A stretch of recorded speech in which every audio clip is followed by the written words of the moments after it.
Pemirsa sekalian yang tercinta dimanapun Anda berada, selamat berjumpa kembali dengan kami. Pada kesempatan kali ini kita berjumpa di dalam acara talk show Menjadi Entrepreneurs Merdeka. Nah, pada kesempatan kali ini kami mengundang Bapak B.J. Wijayanto, pendiri dari Benwar Consulting yang telah berpengalaman di dalam mengasuh banyak entrepreneurs di mana-mana. Kita langsung berjumpa dengan Pak B.J. Selamat sore, Pak B.J. Selamat sore, Pak B.J. Berjumpa ya. Ini acara kita kali ini adalah topik dengan menjadi entrepreneurs yang merdeka. Saya kenal Pak B.J. sudah lama dan Bapak juga sudah kemana-mana sering bertemu dengan entrepreneurs baik yang pemula maupun yang udah senior ya. Ini ceritanya bagaimana nih Pak B.J. kok Pak B.J. Sering ini saya perhatikan membawakan topik mengenai entrepreneurs merdeka. Ya, jadi begini, para pemirsa juga ya, kemerdekaan itu kan penting ya. 17 Agustus 45 itu ada proklamasi kemerdekaan. Nah, di sini kemerdekaan itu sangat penting, terutama bagaimana kita membangun kemerdekaan itu bagi seorang entrepreneurs. Seorang entrepreneurs itu harus mengambil suatu keputusan-keputusan strategis, ya, kebijakan-kebijakan yang berimpact kepada banyak orang, ya. Tidak hanya di dalam organisasinya, tapi juga impact itu pada stakeholdersnya, kepada masyarakat penggunanya, kepada juga masyarakat yang mensuplai. Nah, oleh karena itu mereka harus merdeka, bebas dari pengaruh-pengaruh dari luar, ya, yang kemudian bisa mempengaruhi keputusannya itu. Nah, jadi kira-kira kepentingannya seorang entrepreneur harus merdeka adalah supaya mereka betul-betul bisa independen. Apa ini ada kaitannya dengan kemerdekaan sebagai bangsa, Pak B.J.? Karena ini kan bisnis ya, Pak B.J. Iya, hubungannya dengan bangsa adalah begini. Bangsa adalah kumpulan dari orang-orang. Bangsa Indonesia adalah kumpulan dari orang-orang seluruh Indonesia.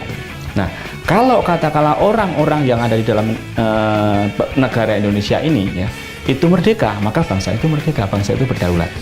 Nah, jadi kalau katakanlah seorang entrepreneurs di bangsa Indonesia yang menjadi entrepreneurs itu merdeka, maka dia bisa mengelola. Nah, mengapa entrepreneurs itu kan sebetulnya diberi amanah oleh Sang Pencipta untuk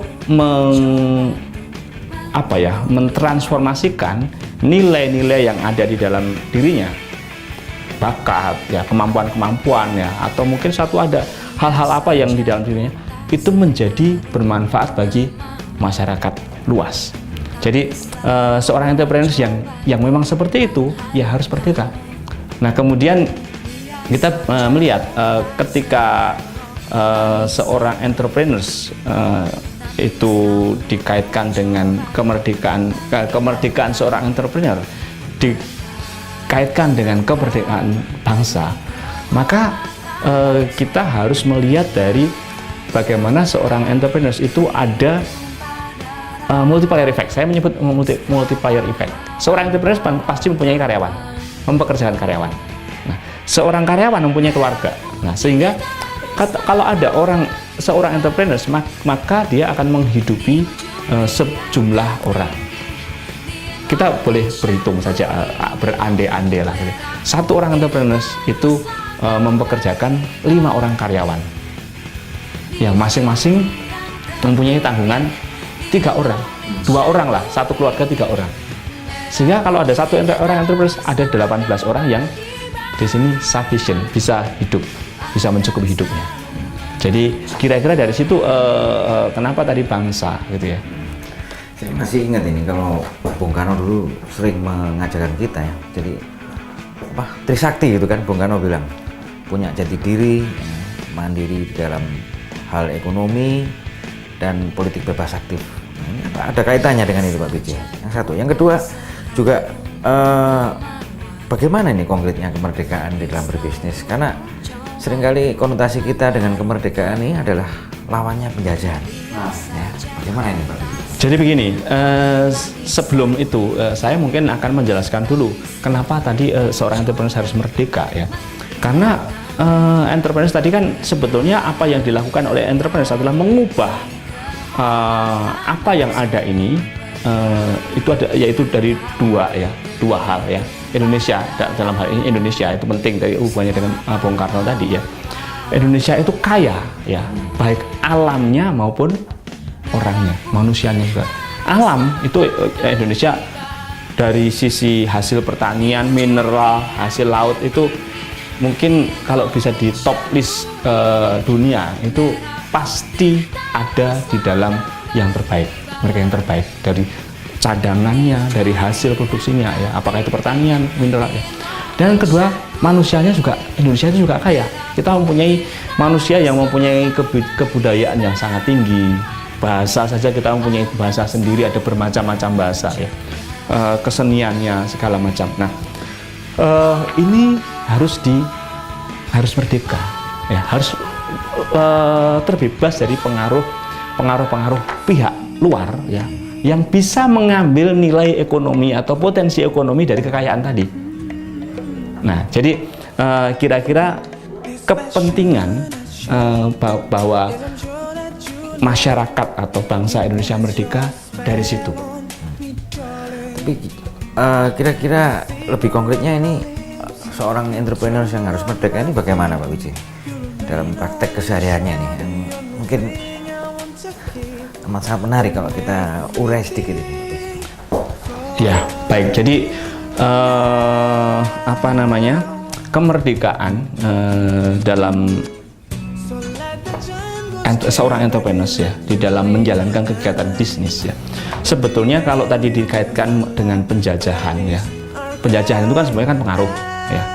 Orang yang menjajah itu berarti dia mempengaruh. Kenapa dia mempengaruh? Karena dia ingin memanfaatkan potensi ekonomi. Ya tadi saya melanjutkan tadi bahwa kita mempunyai potensi ekonomi yang sangat tinggi ya. Nah, pengaruh ini harus kita kelola dengan baik ya, sehingga nanti bangsa Indonesia yang memiliki kekayaan tadi itu bisa memanfaatkan secara eksklusif itu kekayaan itu ya.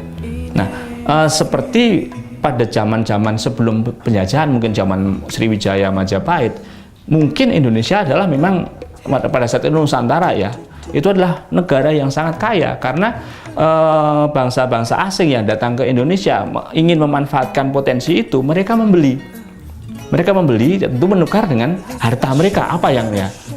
Nah, itu yang sangat penting untuk kita bangun ini pemahaman tentang itu, terutama terkait dengan entrepreneurship.